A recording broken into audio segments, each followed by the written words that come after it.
on. Yes, sir. Nice performance last weekend, man. Probably the most complete of the season, right? And I think obviously you hope to have a couple more of those here moving forward against Virginia Tech and against Pitt. But really, what are your overriding thoughts on what we saw the other day? Man, to be honest, I thought it was like great performance. It was probably the most complete game we've played all season. Like as far as like start, finish, like starting fast, finishing strong. I mean, the fact that they didn't cross the 50 until like the fourth quarter with the backups is like actually insane, right? Considering the hype coming in, right? They're a high-powered team, one of the best passing teams in the ACC. Actually, they're like, the running game, they got some guys, right? They had coming off a pretty big win against, Georgia Tech, that whole nine. And then, just to watch like the domination, like it reminded me of, it looked like that Notre Dame game for us, like the way we like physically, like we came out there just imposing our will on both sides, except when it got to 21-7 Notre Dame, we took our foot off the gas.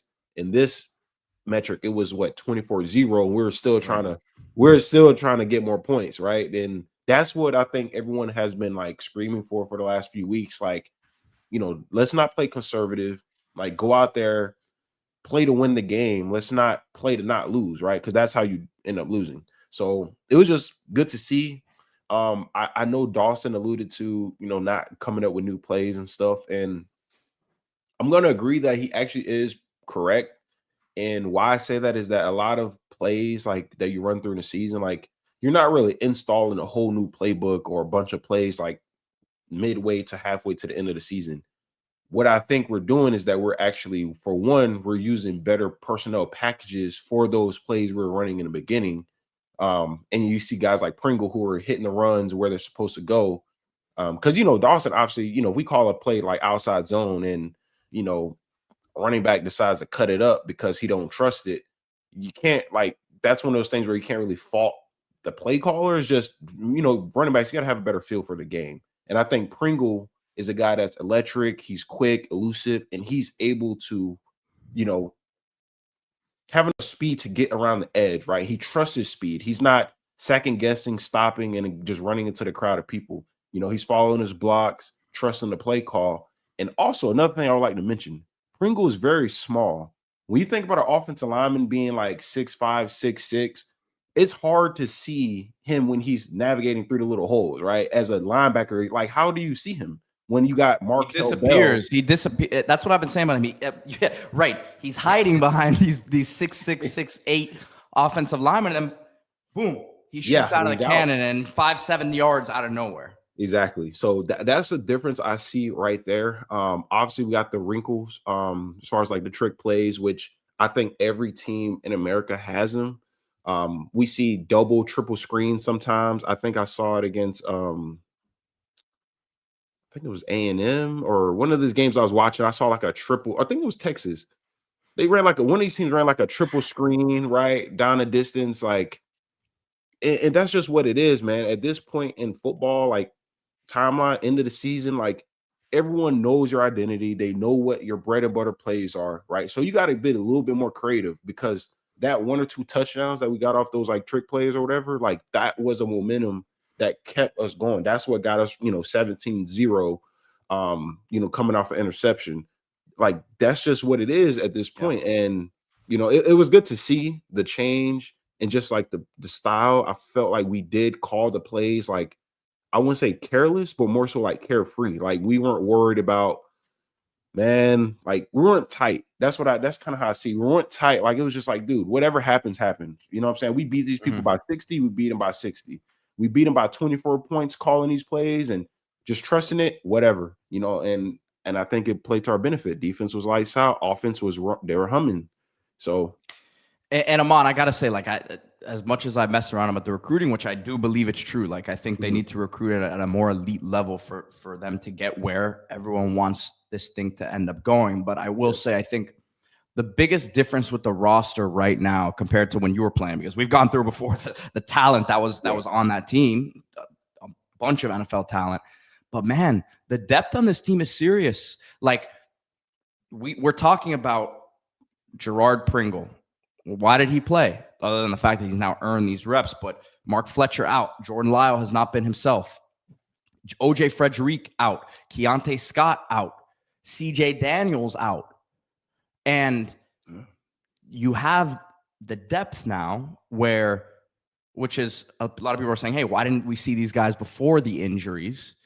And yeah, I guess you could get to some of that too, right? But at the same time, they didn't hit the panic button in terms of just trying to throw everyone out there at once. I think naturally you're starting to see guys emerge throughout this roster, and the depth to me, man, I think has been a very, very impressive part of where this program's at. I think when Mario came in, it was obviously nowhere near what it is now.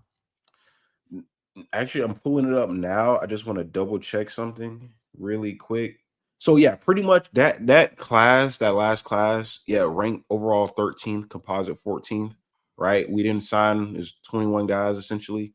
I'm looking at the hit rate. We talking about Bryce Fitzgerald, Josh Moore, Pringle, even Malachi, the center, SJ Alafatu. SJ, right. SJ, his name on here is crazy. SJ, right? He gets in at that fullback position in the goal line. Hayden Lowe would have been a guy if he obviously didn't have the injury. Kellen Wiley, he's Dante on Simpson teams. Dante Simpson, Jabari Antoine, he's actually gets in those late game reps. Malachi Tony, obviously he's the star of the whole group. Dalen Upshaw, he's getting his burn now. Started the game. So like, and I don't even get me started on the transfer portal guys. They pretty much hit on damn near all of them, besides maybe a few guys you can argue who got years of eligibility. But my point is that I give them credit that they have a very good hit rate on the guys that we did sign. But to your point, I do think, there's a few guys last class we can all admit that we whiffed on in the last coming days, and we probably like to have in the class right now. But at the end of the day, like, these guys are producing, like, they're giving us valuable snaps. Dante Simpson's a guy I saw a D tackle last game. Like, he looked like he belongs, right? He don't look like a 3-star kid from Chaminade that's just getting like, local snaps because he's from South Florida or something. Like, no, he actually, was pretty solid in a run game. So I honestly, I'm not mad at it, but I do get your point where, if we crank it up another notch, take it to another level, and maybe that takes getting into those conference games, getting that extra money. I don't know. You can kind of splurge a little bit. Thang says if we can't get Lyle or JoJo producing, we ain't on it. I mean, look, there's other guys in the same classes who are. Though? Yeah, I mean, look, I see other guys in the same classes or younger that are producing. Yeah, that's the part. Like, and like I said, they those guys have a lot of time, right? Those are sophomores, right? We talking about they got another 2 years to perform or whatever the case may be or produce.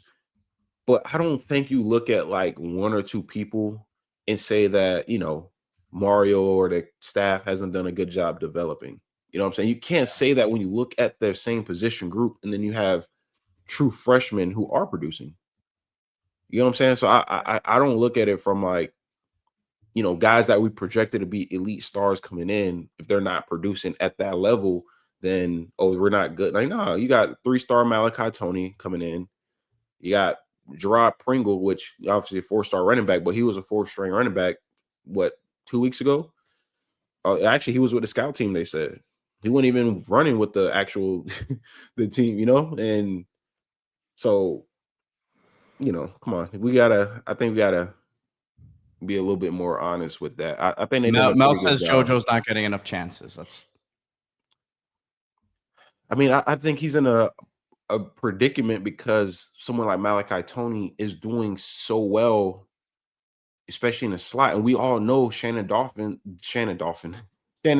offense is ran through the slot. Like, that's like the key guy in his offense. Like, we all knew that. So, we can't really be surprised that a lot of the targets and a lot of the focal point of offense is going through Mally. And that's not no slight at JoJo. I just think that's just how the offense is set, and I think he'll get his opportunities as the season go on, as we saw like SMU game and last game, right? He got in there, got a pretty much a trick play going his way. And I'll tell you I who don't they see nothing told. wrong They. This is why you can't listen to they. with it. They told us Keelan Marion shouldn't be playing as much. Aman, I'll Can I let get the you floor? have the floor for that Can one. I get the floor? Please do, my friend. I want everyone to just look in my eyes on this camera. I want everyone to just look in my eyes. First off, this is what you call evaluations. See these eyes right here? I know what it looks like, brother.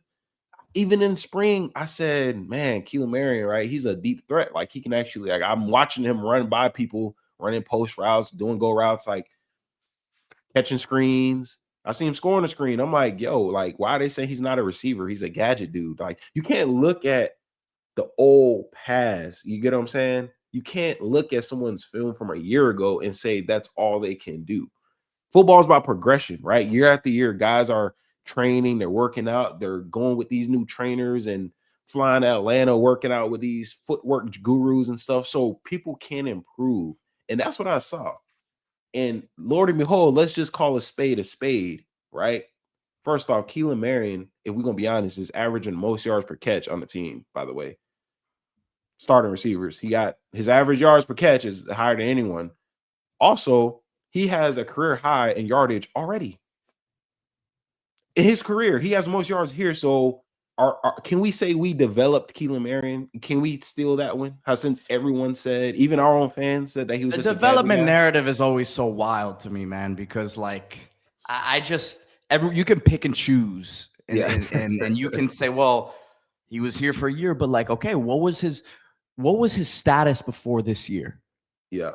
In terms of the draft, everyone looked at him as a return man. I mean, I'm talking about people from the outside now. He was highly ranked in the portal coming out. That's why I never understood, like, he was what, the number 1, number 2 portal receiver in the spring, right? Mm-hmm.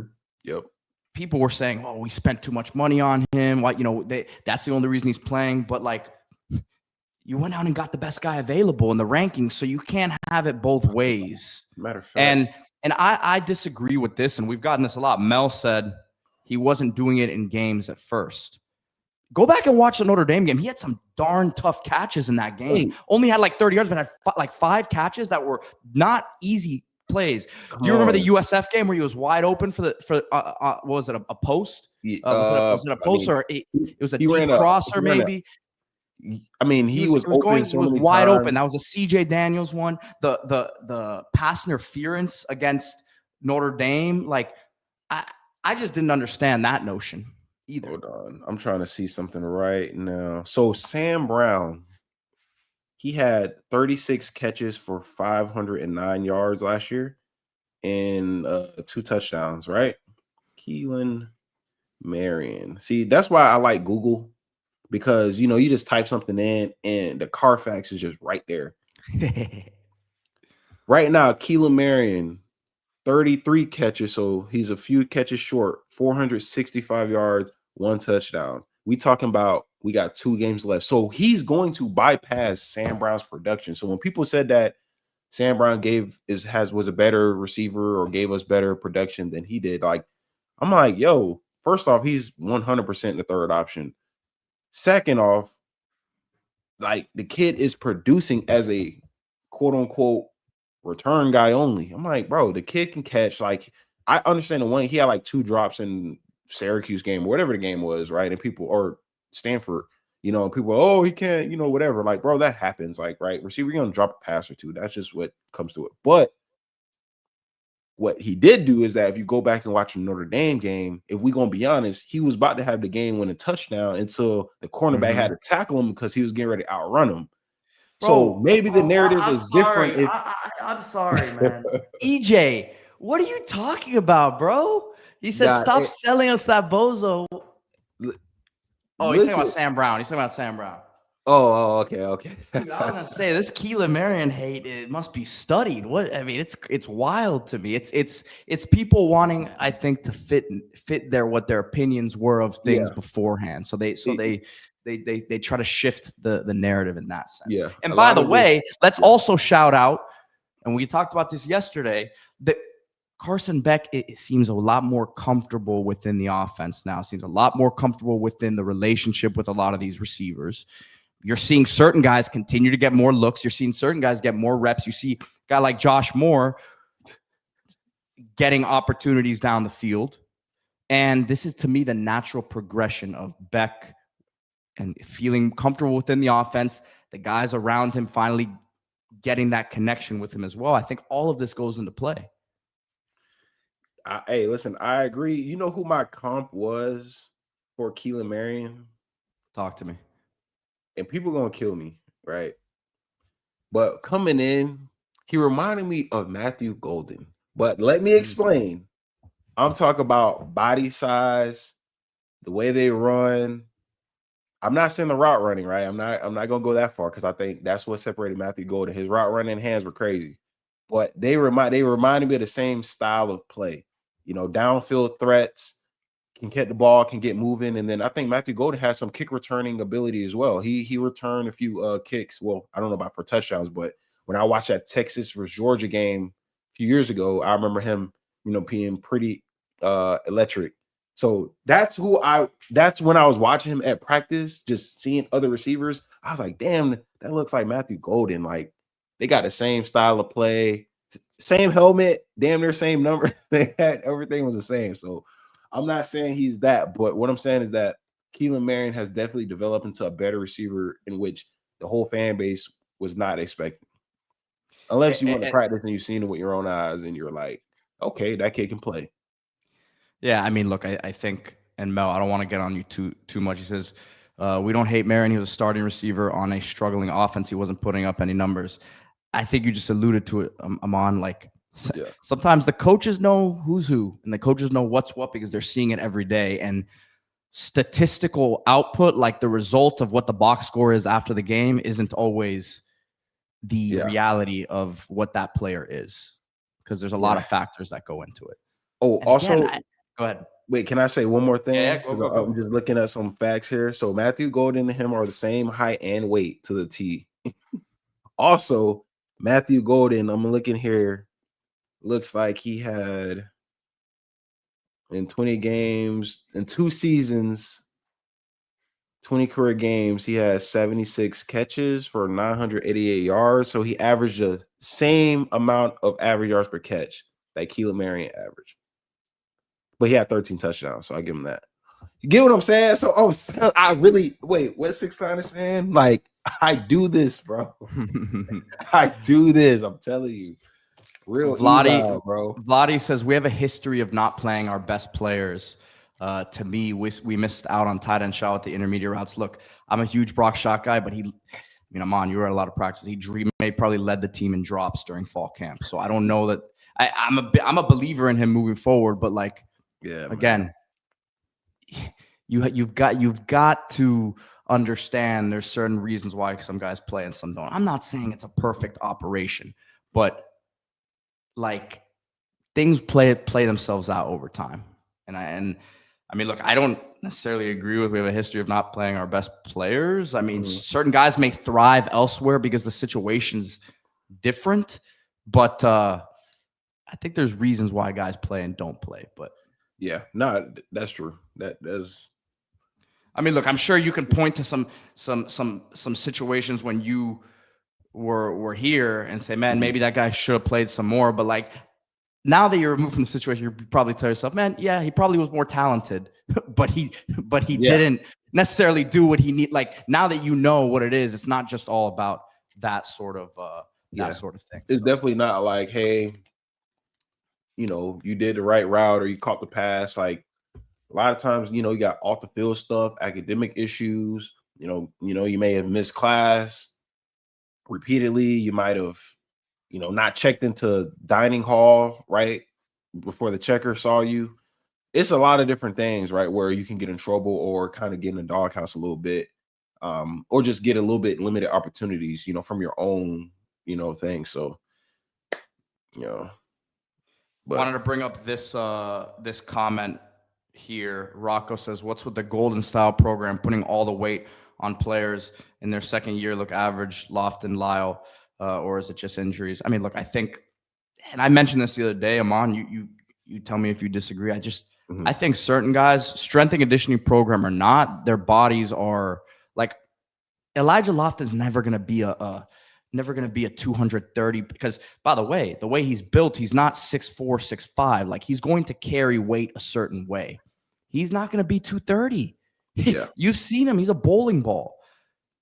Sometimes their body types just take them a certain way. I'm not saying strength conditioning doesn't have something to do with it.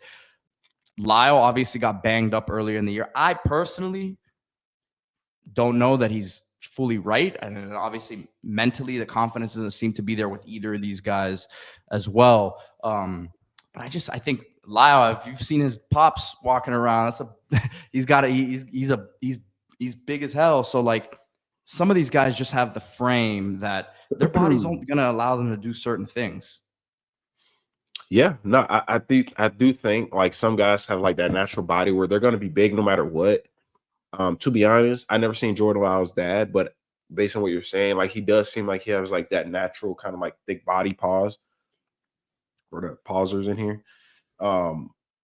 Lofton always seemed like on the bigger side, like he's always seemed like very like kind of heavier set, big lower body type of guy, almost like a running back or fullback style. But he can catch, he can pass and catch. And I know it's kind of odd because we've seen him at practice and we've seen him like peaking. And then I know he got banged up right before the season. So maybe, he's still nursing some things, he's just not comfortable yet. But I will say, I remember 2017 when I was banged up, like torn hammy, high ankle sprains, like pretty much every injury. I had the injury bug. And a lot of times, like on game day, yeah, you are playing, but the amount of snaps you're missing in practice is actually pretty crazy. You're not really running with the ones like that. You're spending most time rehabbing, trying to get healthy. So you're kind of out of sync a little bit, right? So then on game day, you show up and you're still a little bit behind as far as just like timing with the offense, the flow of everything. So, I will say a lot of these guys did get nicked up. Obviously, Jordan Lyle got nicked up first game of the season. And I do think just once that injury happens, it's just very hard to kind of like bounce back and just be 100% yourself after that. For example, I think Mesidor, if you watch that SMU game, he was in that game banged up, and we can be honest, like he didn't play a really good game, that we're normally used to seeing. And that's just because, he was nicked up. He couldn't really get his flow right. And now we started to see last game, him have that same explosiveness back and him doing his thing. So, Ruben Bain was a guy last year, right, that was nicked up throughout the season. You just didn't see that explosiveness. Now this year, he's arguably the top 10 pick, going into this draft just because he's back healthy. He's in the flow of things. He was practicing all off season. Like all that stuff matters. So I don't think guys are too heavy. I just think football is a sport where you're going to get injured. It's just timing, right? Like sometimes it happens right before, like JoJo, right? It happens right before the season. You get nicked up and you're a tab behind. So it's unfortunate. It's going to happen. Some guys can play through it. Some guys can't. Everyone's body's different. Everybody's bodies responds different as far as timeline. So we'll see, man. I wouldn't say, I don't think they're putting on too much weight. I really just think it's just unfortunate injuries. Injury timing, yeah. Yeah, I think the timing. Yeah, I mean, look, my thing is like, if you're out there, then it's hard for us to use the excuse of injuries because there's other guys who are hurt and not playing. Yeah. Juan Manuel says, yes, we do have a history of not playing our best players. Number 15, DN, Greg Rousseau, first rounder, had to wait 6 games behind to start behind Matt Patchen. You talking about Scott? Yeah. Matt's his brother. Matt Patchen was his brother, 5-star O-lineman who went to Florida back in the day. But Juan, I got to tell you, man, love you, but we're going to need a better example than 2 coaching staffs ago. And a guy who was a freshman who ended up still playing 5-6 games into the season, right? So I don't know. To me, that's not a great example, not even this coaching staff, but say honey I toss and talk about a dog. So Aman, defensively, I think that was really the story of the game, and that was going into the game. I think I said it with you last week. I had a hard time believing it. And as someone who's played, right, and you've played these games against, like, off the top of my head, I can't remember an example, but I'm sure you know of playing guys who are South Florida guys who probably felt like Miami didn't recruit them. You know that they're going to come in there with some extra juice. But to me, this was not an opportunity. This was not a game where we were going to get caught off guard in that sense. Like, you know, the local guys here were in the locker room, have been, and CJ's like that. CJ's like that. We've got to be on point for this game. And the defense just came out ready to go, man. That defensive line to me dominated. Yeah. I mean, what I saw was essentially a team that I feel like we're playing as if like we're actually trying to show the playoff committee why we belong. And like it seemed like we came out with a statement. And I get the CJ Bailey stuff, but to be honest, I don't think it was more so CJ Bailey like was the guy. I think we watching a film to know his weaknesses, and we're very comfortable with exposing them, which I think we did. Just make him think, make him get a little bit confused and hesitate off that first read. And even on film, if you just watch a few games, he can throw some crazy interceptions, to be honest. And I think that was a game plan. Like, we're going to keep him in the pocket. Don't let him scramble around. And we're going to make his feet get uncomfortable. And I think that's what we saw. And he was just forcing passes. And I think we capitalized. We got him out of their game, too. We got him out of that game plan early. We capitalized off us. Like, I feel like they're trying to make it like his homecoming thing. And I know he came out, he was amped up. If you saw him coming out the tunnel, right, NC State tunnel, he was jumping around on the sideline, like trying to get everyone, piped up. But I just think we came out with that same energy. Like, okay, like we ready. Like, it's not even about you. Like, we just gonna dominate you, the entire game. And I mean, what seals that for me was Jacoby Thomas catching an interception and quite literally looking at him and telling him, come here, and ran him over. Like, that was what I was like, yeah, they're sending a message like, it's beyond you, buddy. Like, we're trying to prove something to everyone, not just you and your homecoming little thing you got going on. So I enjoyed it. I know the kid came in, South Florida kid, wish him the best, but I just think we had a lot to prove. And when we talk about the committee and how they view things, if you think back to last year, one of the reasons they gave Ohio State like a pass for losing to like Michigan State or Michigan at the end of the year and stuff like that, they're like, oh, they have an elite defense. And I think if we're going to be honest, like, we do have a top 10 defense. You can argue top 5 in football. So when the committee's talking about our offense and they don't look the same and whatever, well, let's talk about what we are doing very great. That defense has been lights out, bro. Like, in college football, it is hard for a team to not cross the 50. They didn't cross the 50 till the fourth quarter, bro. That's actually insane. I don't care if you're playing Bethune-Cookman. Like, well, and D has mentioned it too. D has mentioned our off. Like, we're talking about defense. I mean, like, I agree with 100%. Offensively, a lot of this is when he comes down to the committee. We talk about the eye test. We talk about recent results. If you can go out there and replicate a performance similar to what you just had this last week and put up 35, 40 plus points